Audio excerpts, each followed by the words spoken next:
sahabat bahasa, salam jumpa di Sidante, Siniar Duta Bahasa NTT.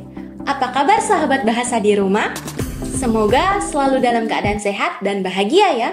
Bersama saya, Tessa Tapung. Hari ini kita akan membahas topik menarik tentang peran ahli bahasa dalam penyusunan undang-undang. Nah, telah hadir bersama kita hari ini Kak Christine Weking selaku Widya Bahasa Ali Muda dan Koordinator KKLP Pembahu Pembinaan Bahasa dan Hukum Kantor Bahasa Provinsi Nusa Tenggara Timur. Halo Kak Christine, selamat siang, apa kabar? Halo Tessa, selamat siang, luar biasa. Tessa sendiri gimana kabarnya? Kabar saya baik Kak.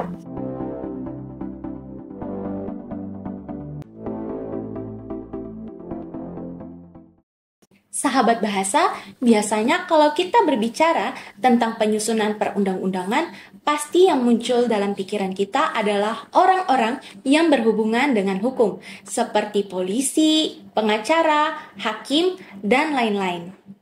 Padahal sebenarnya, kantor bahasa atau badan bahasa juga memiliki peran di dalamnya. Nah, sebelumnya, kita perlu tahu lebih tentang ahli bahasa perundang-undangan. Kak Christine, apa itu ahli bahasa perundang-undangan? Baik Tessa, pertama-tama mungkin Kak Christine akan menjelaskan terkait ahli bahasa. Siapa sih ahli bahasa itu? Ahli bahasa adalah orang yang memiliki keahlian di bidang bahasa dan memenuhi kriteria tertentu yang ditandai dengan sertifikat keahlian yang dikeluarkan oleh Badan Bahasa. Ahli bahasa ada dua. Yang pertama adalah ahli bahasa dalam tindak pidana, yaitu yang sering membantu pihak kepolisian dalam memecahkan sebuah kasus yang terkait penggunaan bahasa. Dan kedua, ahli bahasa perundang-undangan. Nah, ahli bahasa perundang-undangan ini adalah ahli bahasa yang sudah bersertifikat penyuluh dan memiliki sertifikat kelulusan dalam pelatihan sebagai ahli bahasa perundang-undangan yang bertugas memberikan pendampingan bahasa dalam pembahasan rancangan perundang-undangan.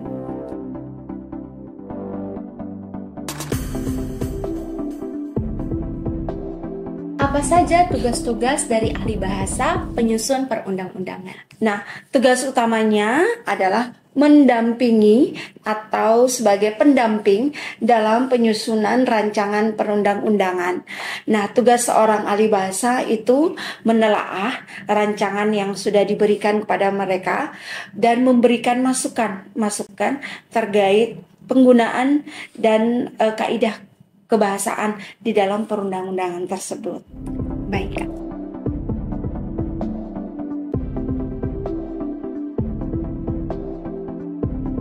Ahli bahasa juga termasuk dalam KKLP Pembahu Pembinaan Bahasa dan Hukum. Nah, Kak, ada pertanyaan. Mengapa penggunaan bahasa dalam perundang-undangan sangat penting? Apakah sering ditemukan masalah dalam narasi penyusunan undang-undang?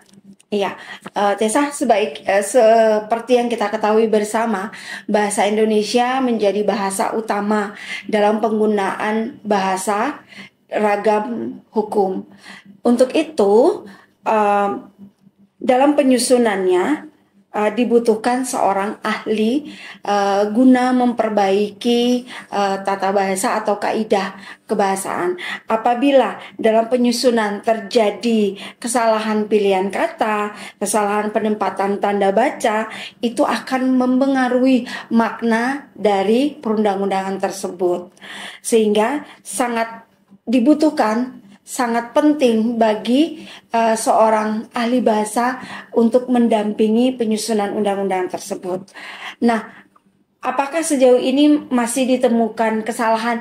Iya, tentu saja masih kami temukan kesalahan penggunaan bahasa, khususnya kesalahan-kesalahan dalam bentuk dan pilihan kata, dalam penggunaan tanda baca, khususnya untuk bentuk dan pilihan kata ini itu banyak kekeliruan tentang baku dan tidak baku.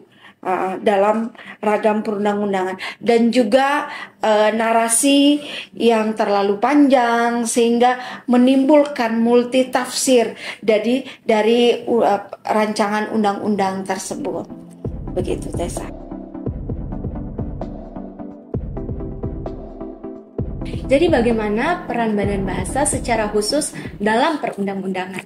Ya, peran Badan Bahasa secara umum terus menyosialisasikan bahwa di setiap balai dan kantor ada layanan ahli bahasa, dan juga teman-teman di Badan Bahasa itu terus mendampingi dalam penyusunan perundang-undangan di DPRD, begitu.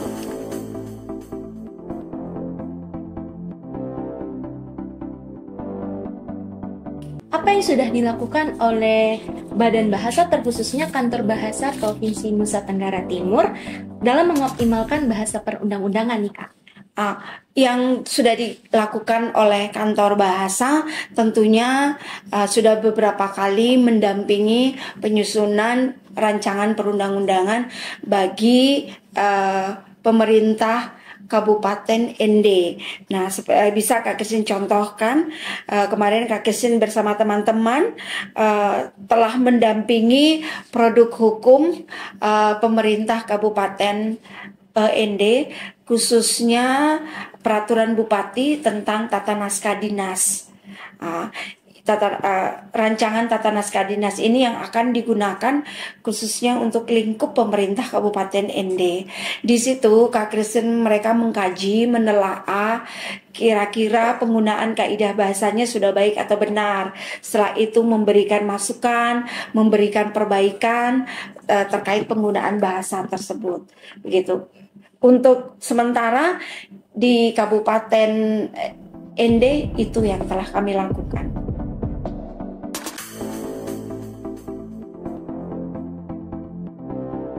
Di akhir sesi kali ini, Kak Christine akan menyampaikan pesan dan harapan kedepannya terkait dengan pengoptimalan bahasa perundang-undangan. Ya, harapannya khususnya Kantor Bahasa berharap bahwa pemerintah daerah, khususnya provinsi dan kabupaten yang ada di NTT, dalam proses penyusunan rancangan maupun pembahasan perundang-undangan dapat melibatkan ahli bahasa, sehingga produk hukum yang dihasilkan atau yang nanti diterbitkan itu telah menggunakan kaidah kebahasaan yang baik dan tidak multitafsir dalam penggunaan perundang-undangan tersebut.